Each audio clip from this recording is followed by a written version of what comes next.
lala ụgha nyụmai edwe ke enyo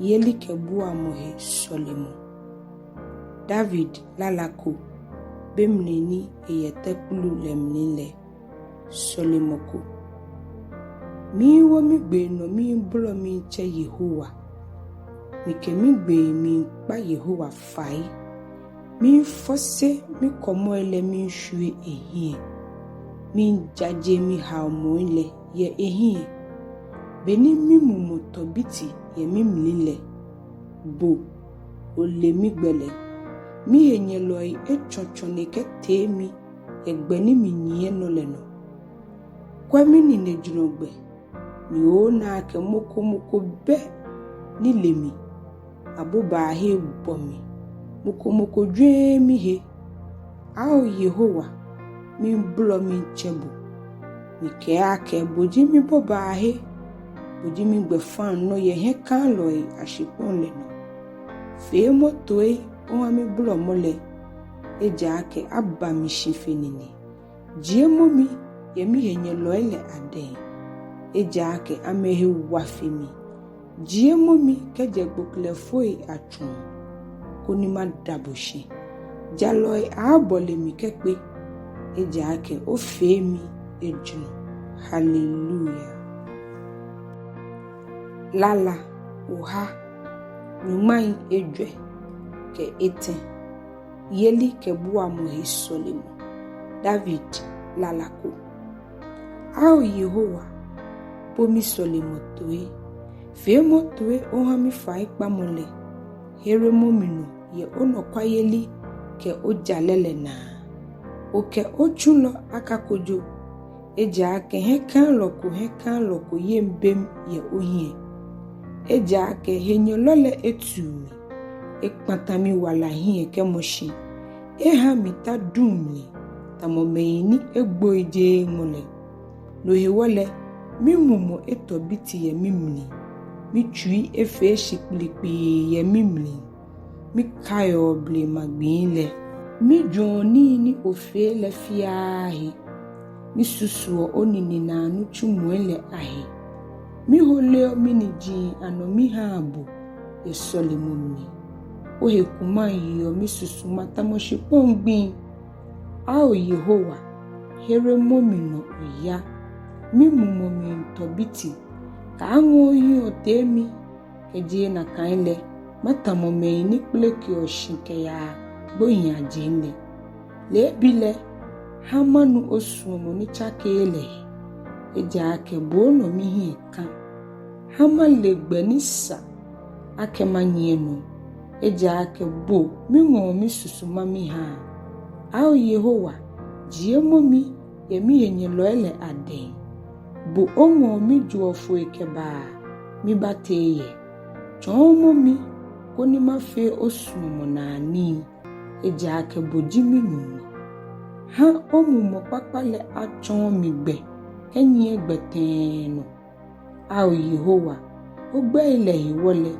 hami yana wala ojalele hiwole jiemo mi keje ha omumi osuomo ni chake hami le hiwole flomo mi yenye loele oshue ni okpatame ni wa mi yile fe ahie eja ake ochulo jimi hallelujah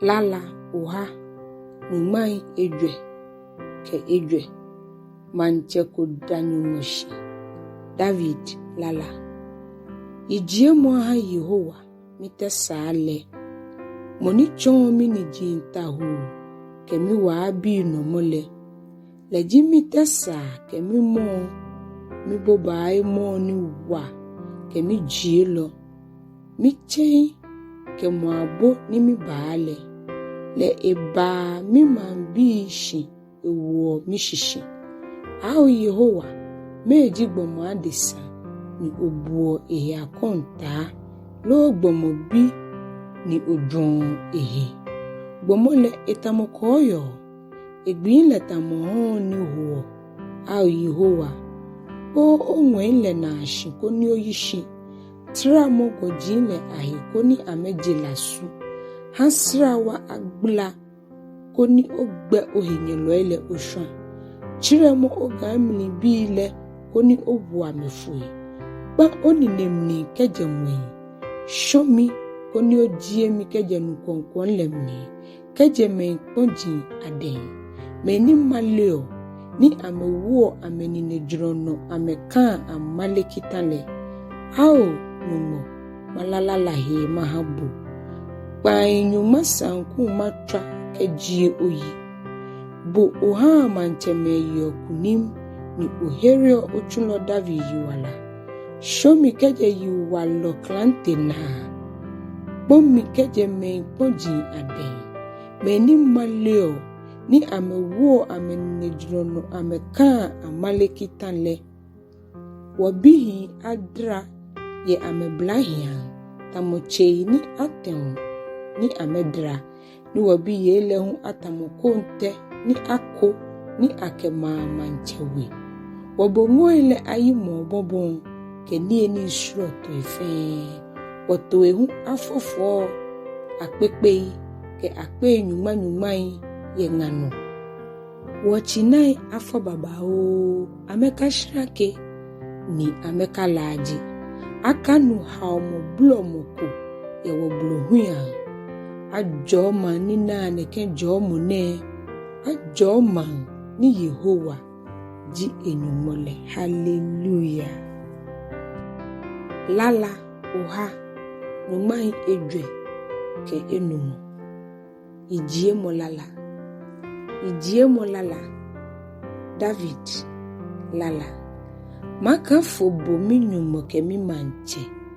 Ni majie obele yida ke ate na anoi anano. Da gbile majie oyi. Ni majie obele yida ke ate na anoi anano. Yehowa jiagbo. Ni saijie mo babao. Ni egbojele anana. Yinokome akafu onuchu moile achon yinokroko. Ni ame ajaje ohe wale ni fe moile amechon.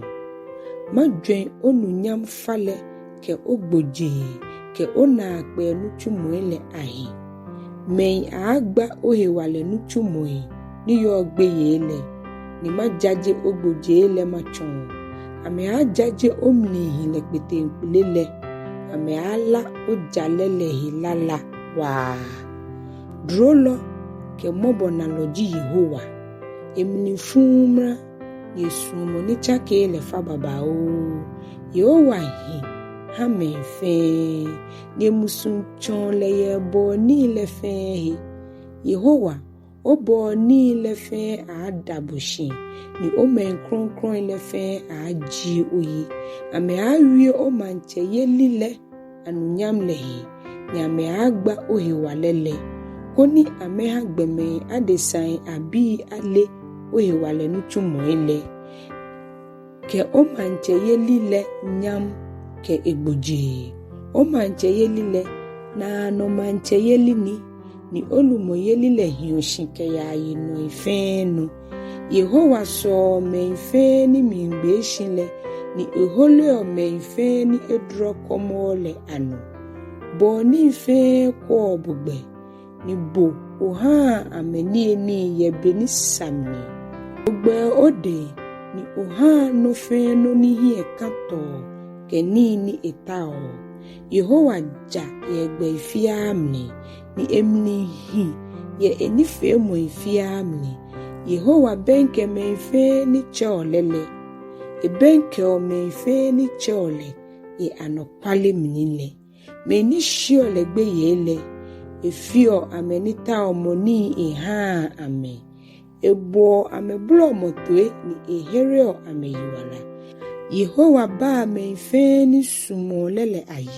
Shi yuwaloele ekpata amehi. Mina abu ajie Yehowa yi. Ni bo ni ife ajie egbe kron kron le yida. Ke ate na anoi anano. Hallelujah.